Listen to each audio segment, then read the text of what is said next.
Welcome to VST news. నేను మహాలక్ష్మి. ఈరోజు మనతో పాటు senior consultant general physician doctor Triveni Reddy గారు ఉన్నారు. వారితో మాట్లాడదాం. నమస్తే మేడం. నమస్తే అండి. మేడం, ఇప్పుడు దేశవ్యాప్తంగా మనం చూసుకుంటే కొన్ని సంఘటనలు మహిళల్ని బయటకు రావడానికి కూడా భయభ్రాంతులకు గురి చేసేలాగా ఉన్నాయి. అందులో మెయిన్గా కోల్కతా ఘటన చూసుకుంటే జూనియర్ డాక్టర్పై జరిగిన అత్యాచారం, హత్య. దీనిని మనం ఏ విధంగా చూసుకోవచ్చు అంటారు? ఎందుకంటే హాస్పిటల్స్, డాక్టర్స్ అంటే ఒక దేవాలయం, వారిని దేవతలుగా మనం చూస్తూ ఉంటాం. మరి ఇలాంటి సంఘటనలు జరిగినప్పుడు మనం ఏ విధంగా స్పందించాల్సిన అవసరం ఉందంటారు? ఫస్ట్ ఆఫ్ ఆల్ ఇది చాలా దురదృష్టకరమైన సంఘటన అండి. ఇక్కడ నేను ఒక చెప్పాలనుకుంటున్నాను, ఇది డాక్టర్కి సంబంధించింది కాదండి, ఒక మహిళ కూడా కాదు, ఒక వ్యక్తికి సంబంధించిన సంఘటన అనమాట. ఇలాంటి చావు, ఇలాంటి మరణం ఎవరికి కూడా రాకూడదు. సో దీన్ని మనము ఒక డాక్టర్ దానికి కాకుండా ఒక మహిళ సేఫ్టీ గురించి అన్నట్టు మాట్లాడుకుందాము. ఈ సంఘటన వల్ల చాలామంది లేడీస్లోన నేను మీకు అంటే నా దగ్గర పనిచేసే జూనియర్ డాక్టర్స్లో కూడా నేను చాలామందికి చూసాను, మేడం మా పేరెంట్స్ నన్ను నైట్ డ్యూటీకి వెళ్ళొద్దంటున్నారు, నైట్ డ్యూటీ చేయడానికి భయపడుతున్నారు, సో అనే మాటలు వినిపిస్తున్నాయి. సో దీనివల్ల ఏంటి అని అంటే ఆడపిల్లలకి మనము ఎంత ఈక్వల్ ఆపర్చునిటీస్ ఇచ్చినా కూడా బయటికి వెళ్ళి చదువుకోవడానికి, మగపిల్లలతో పాటు సమానంగా రాణించడానికి ఇవన్నీ డెఫినెట్లీ ఒక హిండ్రెన్స్ లాగే ఉంటుందండి. ఈ రోజుల్లోనే ఇప్పుడు కొత్తగా జాయిన్ అయిన డాక్టర్స్ వాళ్ళ పేరెంట్స్ డెఫినెట్లీ భయపడతారు. వాళ్ళ పిల్లల్ని నైట్ డ్యూటీస్కి పంపించాలన్నా, వేరే ప్రదేశాలకి చదువుకు పంపించాలన్నా ఇవన్నీ భయపడుతూనే ఉంటారు. దానివల్ల ఏంటి అని అంటే వాళ్ళ కెరీర్ ఆపర్చునిటీస్, వాళ్ళ గ్రోత్ ఇవన్నీ కూడా డెఫినెట్లీ ఎఫెక్ట్ అవుతాయండి. సో ఇవన్నీ నేనేం చెప్పాలనుకుంటున్నానంటే, ఇలాంటివి మన సమాజంలో మళ్ళీ జరగనివ్వకుండా చేయడం, దాన్ని బట్టి ఆడపిల్లలకి సేఫ్టీని మనం ప్రమోట్ చేయడం, తల్లిదండ్రుల్లో ఒక కాన్ఫిడెన్స్ని, మీ ఆడపిల్లల్ని బయటికి చదువుకోవడానికి పంపించండి, మీకు ఈ కమ్యూనిటీలో మీకు సేఫ్టీ ఉంటుంది, వాళ్ళ గ్రోత్ని మీరు ఆపకండి అని మనం చెప్పాల్సిన అవసరం ఈ క్షణంలో చాలా ఎక్కువ ఉందండి.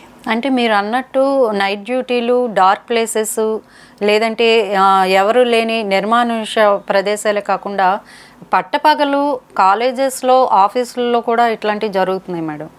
సో ఇదేనండి, ఇంతకుముందు చాలాసార్లు ఇలాంటి సంఘటనలు జరిగినప్పుడు సమాజం ఎలా చెప్పేదంటే, ఆ అమ్మాయి ఉండకూడని ప్రదేశంలో ఉంది, వేసుకోకూడని రకమైన బట్టలు వేసుకుంటుంది, ఇలాంటి చాలా రకమైన ఎక్స్క్యూజెస్ ఇచ్చేవారనమాట. సో ఇక్కడ ఈ విషయం జరిగింది ఒక గవర్నమెంట్ హాస్పిటల్లో. ఆ అమ్మాయి ఆ టైంలో డ్యూటీలో ఉన్నదండి, తన వృత్తిని నిర్వర్తిస్తుంది సమాజం గురించి, ప్రజల గురించి.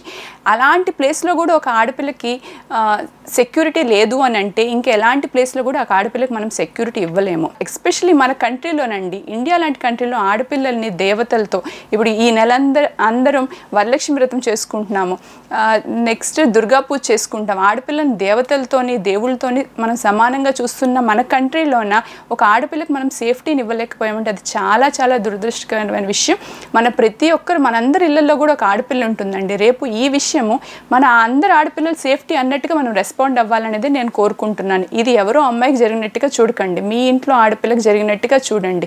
ఇలాంటి విషయాలు మళ్ళీ రిపీట్ అవ్వకుండా మనం ఏ విధంగా ప్రొటెక్ట్ చేయాలి, మన ఆడపిల్లని ఎలా ప్రొటెక్ట్ చేయాలి, మన మగపిల్లని ఎలా రైజ్ చేయాలి, మన కమ్యూనిటీని ఎలా సేఫ్ చేయాలి అన్నట్టుగా ఆలోచించండి. ఇప్పుడు కోల్కతా ఘటనలో లొంగిపోయిన వ్యక్తి ఇప్పుడు భావోద్వేగంకి గురయ్యి నేను తప్పు చేశాను, అది చేయాల్సి వచ్చింది, ఇలాంటి సిల్లీ రీజన్స్ చెప్తున్నారు. మన వాళ్ళు కూడా క్షమాభిక్షణ పెట్టిన ఘటనలు కూడా మనం చూసాం.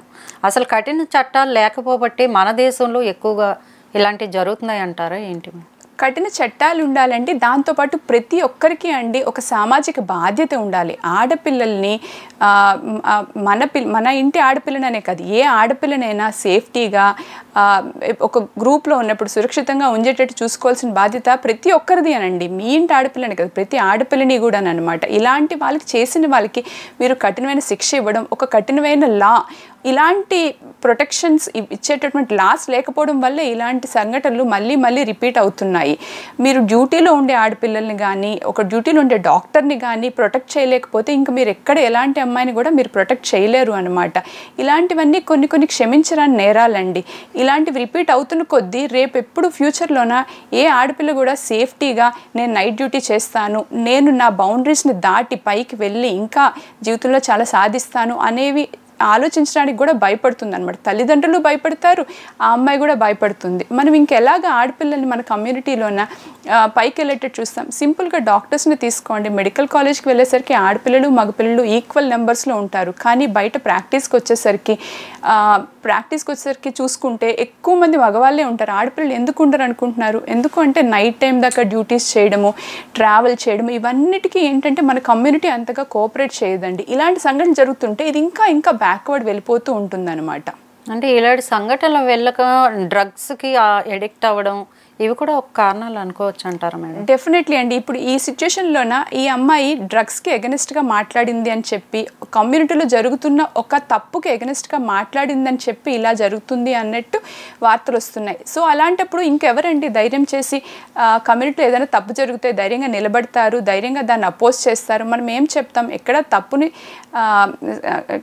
యాక్సెప్ట్ చేయొద్దు, తప్పుని అపోజ్ చేయని మన పిల్లలకి మనం నేర్పిస్తాము. ఇలాంటివి జరిగినప్పుడు పిల్లలు ఏమనుకుంటారు, ఓహో ఏదైనా మిస్టేక్ జరిగితే మనం దాన్ని ఎక్స్పోజ్ చేయకూడదా, మనం దానికి ఎగనెస్ట్గా ఫైట్ చేయకూడదా, ఒక మంచి విషయాన్ని బయటికి తీసుకొస్తే ఇలాంటి సాడ్ రిజల్ట్ వస్తుందా అనే మెసేజ్ని మనం కమ్యూనిటీకి ఇస్తున్నామండి. అంటే సౌదీ అరేబియా లాంటి దేశాల్లో కొన్ని కఠిన చట్టాలు అక్కడికక్కడే బహిరంగంగా ఉరి తీసేవి ఉన్నాయి. మనకు కూడా అలాంటివి వస్తే కానీ ఇలాంటి సంఘటనలు జరగకుండా ఆగుతాయి అంటారా? మీరేమనుకుంటారు? మనకి అట్లీస్ట్ అండి ఒక లా రావాలండి. ఇప్పుడు నిర్భయ కేసు నుంచి ఈ సంవత్సరం ఈ కేసు దాకా మన లాలో ఏం చేంజ్ వచ్చిందండి? ఏమీ చేంజ్ రాలేదు. ప్రతి సంవత్సరము ఆడవాళ్ళకి ఎగనెస్ట్ అత్యాచారాలు జరుగుతూనే ఉన్నాయి, డెత్స్ అవుతూనే ఉన్నాయి. కానీ ఒక్క లాని కూడా మనం తీసుకొని రాలేకపోయాము. ఇలాంటి టైంలోనే నేను కోరేది ఒక్కటేనండి, అట్లీస్ట్ ఒక స్ట్రిక్ట్ లా. ఇప్పుడు చైల్డ్ ఎగనెస్ట్, చిన్నపిల్లలకి ఎగనెస్ట్ క్రైమ్స్ కానీ వీటికి కానీ ఎలా స్ట్రిక్ట్ లాస్ ఉన్నాయో అలాగే క్రైమ్స్ ఎగనెస్ట్ ఉమెన్, ఇలాంటి క్రైమ్స్, సెక్షువల్ అసాల్ట్లు, సెక్షువల్ మర్డర్స్, ఇలాంటికి ఎగనెస్ట్గా ఒక స్ట్రిక్ట్ లా తీసుకొని వస్తే రేపు ఇలాంటివి ఆలోచించడానికి కూడా ఎవరైనా భయపడేటట్టు ఉండాలండి. This is the time to get a new law. Delay చేయడం అనేది ఇంకొక ఇలాంటి ఇన్సిడెంట్ జరగడానికి అవకాశం ఇచ్చినట్టే ఉంటుందండి. ఇప్పుడు నేటి యువకులకు మీరు ఇచ్చే సందేశం ఏంటి మేడం? అంటే ధైర్యంగా ఉద్యోగాలు చేసుకోగలం, బయటికి తిరగగలం అనుకునే రోజులకి కోసం మీరు ఇచ్చే ఒక మెసేజ్? నేను ఒక్కటే చెప్తున్నానండి, తల్లిదండ్రులకి చెప్తున్నాను, ఆడపిల్లలకి చెప్తున్నాను, ఇలాంటి సంఘటనల్ని మీ అభివృద్ధికి, మీ ప్రొఫెషనల్ గ్రోత్కి అడ్డంకుగా తీసుకోకండి. ఇవన్నీ సంఘటనలు జరుగుతున్నా కూడా ఇంకా మీరు ఫైట్ చేయాలి, ఇంకా మీరు గ్రో అవ్వాలి. ఇలాంటి ఆడపిల్లకి న్యాయం వచ్చేటట్టు జరిగేటట్టు మీరు ఫైట్ చేయాలి అనమాట. ఈ సంఘటన వల్ల మీ ప్రొఫెషనల్ గ్రోత్ని కానీ మీ ప్రొఫెషనల్ ఫ్రీడమ్ని కానీ డిస్టర్బ్ అయ్యేటట్టు చేసుకోవద్దు. తల్లిదండ్రులు కూడా అదే చెప్తున్నాను, ఆడపిల్లలకి సేఫ్టీ ఇంపార్టెంట్, నేను ఒప్పుకుంటాను. కానీ అలాగని చెప్పి వాళ్ళ గ్రోత్ని మనము సేఫ్టీ గురించి అని కాంప్రమైజ్ అవ్వడం కూడా కరెక్ట్ కాదండి. మీ పిల్లలు ఇంటెలెక్చువల్లీ స్ట్రాంగ్ ఉన్నప్పుడు ఫిజికల్లీ స్ట్రాంగ్ లేరు అనే భయంతో మీరు వాళ్ళని గ్రో అవ్వనివ్వకుండా మాత్రం ఆలోచించకండి. నేను నా దగ్గర పనిచేసే డ్యూటీ డాక్టర్స్ పేరెంట్స్ కూడా అదే చెప్పాను అనమాట. మీరు సేఫ్టీ గురించి ఆలోచిస్తున్నారు కానీ మీ అమ్మాయి గ్రోత్ గురించి కూడా ఆలోచించండి. సేఫ్టీ కల్పించే బాధ్యత మనందరిది, ఒకరిది కాదండి, గవర్నమెంట్ది కాదు, మన అందరిది అనమాట. ప్రతి ఒక్కరు, ఆడపిల్లల తల్లిదండ్రులైనా మగపిల్లల తల్లిదండ్రులు మీ పిల్లల్లోనే ఆడపిల్లల్ని గౌరవించేటట్టు, ఒక తనతో ఈక్వల్గా ట్రీట్ చేసేటట్టు నేర్పించండి. ఆడపిల్లల తల్లిదండ్రులు అయితే మీ పిల్లల్ని తప్పుకి ఎగనెస్ట్ ఫైట్ చేయాలి. ఆ అమ్మాయి చేసింది కరెక్ట్, ఆ అమ్మాయికి వచ్చిన రిజల్ట్ సాడ్ అయినా కూడా తప్పుగా ఎగనెస్ట్ ఫైట్ చేయడం ఎప్పుడు కూడా మీకు గుడ్ రిజల్ట్సే ఇస్తుందండి లైఫ్లోన. సో అది నేర్పించండి, మగపిల్లల్ని బాధ్యతగా ఉండేటట్టు పెంచండి. ఒక అమ్మాయి తాను రక్షించుకోవడానికి ఎలాంటివి నేర్చుకోవాలంటారు మేడం ఇప్పుడు ప్రజెంట్? ఈ రోజుల్లోనే ప్రతి ఒక్కరూనండి తనని రక్షించుకోవడానికి మనం ఫిజికల్లీ అండ్ మెంటలీ చాలా స్ట్రాంగ్గా ఉండాలండి. నేను ఈ కమ్యూనిటీలో చాలామంది చూస్తున్నాను, ఇప్పుడు ఈ రోజుల్లో నా పిల్లల్లోన మెంటల్ వీక్నెస్, అంటే ఇన్ ద సెన్స్ ఫిజికల్ స్ట్రెంగ్త్తో పాటు మెంటల్ స్ట్రెంగ్త్ కూడా ఉండాల్సింది. సోషల్ మీడియాలో ఏదైనా చిన్న కమెంట్స్ వచ్చాయనుకోండి, ఫీల్ అయ్యి బాధపడి సూసైడ్ చేసుకునే కేసెస్ చాలా ఎక్కువ అయ్యాయి అనమాట. బ్యాడ్ అంటే ఇప్పుడు మన ఉండే సొసైటీలోన we are open to lot of comments, social media వల్ల, లాట్ ఆఫ్ ఓపెన్ ఛానల్స్ వల్ల చాలా కమెంట్స్ వస్తున్నాయి. వాటిని తట్టుకునే స్ట్రెంగ్త్ ఉండాలి.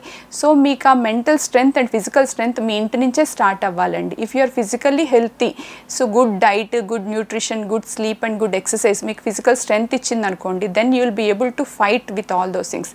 అట్ ద సేమ్ టైం మీకు మెంటల్ స్ట్రెంగ్త్ కూడా ఉండాలి. లైఫ్లో చాలా డిఫరెంట్ సర్కమ్స్టాన్సెస్ వస్తాయండి. Life is not a smooth walk. లైఫ్లో చాలా డిఫికల్ట్ సిచ్యువేషన్ మనం ఫేస్ చేస్తాం, బట్ అలాంటి సిచ్యువేషన్లో మీరు దాన్ని ఎలా తట్టుకోవాలి, ఎలా కంబ్యాట్ అవ్వాలి, ఎలాంటి రెస్పాన్స్ ఇవ్వాలి అనేది మీ మెంటల్ స్ట్రెంగ్త్ బట్టే ఉంటుంది. ఎన్ని సిచ్యువేషన్స్ వచ్చినా మెంటల్లీ వీక్ అవ్వడం, సూసైడ్ ఇలాంటి ఆలోచనలకి వెళ్ళడం, దూరంగా పెట్టుకోవడం బెటర్ అండి. వెళ్ళడం వాటిని మనం ఆలోచించకూడదు అనమాట. మెంటలీ స్ట్రాంగ్ ఉండడం, ఫైట్ చేయడము, ఏ సిచ్యువేషన్ అయినా కంబ్యాట్ చేయడము నేర్చుకోవాలి. తల్లిదండ్రులకు నేను అదే చెప్తున్నాను, మీ పిల్లల్ని ఫిజికల్లీ అండ్ మెంటలీ స్ట్రాంగ్గా తయారు చేయండి. అబ్బాయిలు ఎట్లా ఉన్నా పర్వాలేదు కానీ అమ్మాయిలు కాస్త ఆ రంగులో కానీ బాడీలో కానీ ఏమాత్రం తేడాగా ఉన్న బాడీ షేమింగ్స్ కూడా ఎక్కువగా మహిళల్ని టార్గెట్ చేస్తూ ఉంటారు మేడం. దీనిపై మీరు చాలా అండి. అసలు ఈ మధ్య నా దగ్గరికి వచ్చే టీనేజర్స్ చాలామంది బాడీ డిస్మార్ఫిక్ డిసార్డర్ అంటారనమాట. మేడం నేను ఫెయిర్గా లేను, నేను లీన్గా లేను, నా హెయిర్ బాగాలేదు అంటే వాళ్ళ బాడీ మీద వాళ్ళకి కాన్ఫిడెన్స్ లేదనమాట. ఇది అంతా ఏంటంటే ఫాల్స్ సోషల్ పర్ఫెక్షన్స్ వల్ల అనమాట. సోషల్ మీడియాలోని ఒక ఫోటో చూసి నేను అలాగే ఉండాలనుకోవడం, లైఫ్ అంతా అలాగే ఉంటుంది అన్నట్టు ఉండడం చాలామంది ఆడపిల్లలు, మగపిల్లల్లో కూడా ఈ మధ్య చాలా చూస్తున్నాం అనమాట. Beauty lies in the eyes of the beholder అండి. మీరు బ్యూటిఫుల్గా ఉండాలి అని అనుకుంటున్నారు అంటే మీరు హ్యాపీగా ఉండాలి, మీరు హెల్తీగా ఉండాలి. అప్పుడు ఆబ్వియస్లీ మీకు బ్యూటీ మీలోంచి కనిపిస్తుంటుంది అనమాట. Good skin, good hair, good physique ఇవన్నీ వోంట్ డిటర్మైన్ యువర్ హెల్త్. మీకు సోషల్ మీడియాలో చూపించినవన్నీ చూసి వాళ్ళు ఆనందంగా ఫోటో పోస్ట్ చేశారని నిజంగా వాళ్ళ లైఫ్లో అన్నీ అలాగే జరుగుతున్నాయి అన్నట్టు అనుకోవద్దండి. ఎవ్రీ ఫోటోకి బిహైండ్ స్టోరీ చాలా డిఫరెంట్గా ఉంటుంది అనమాట.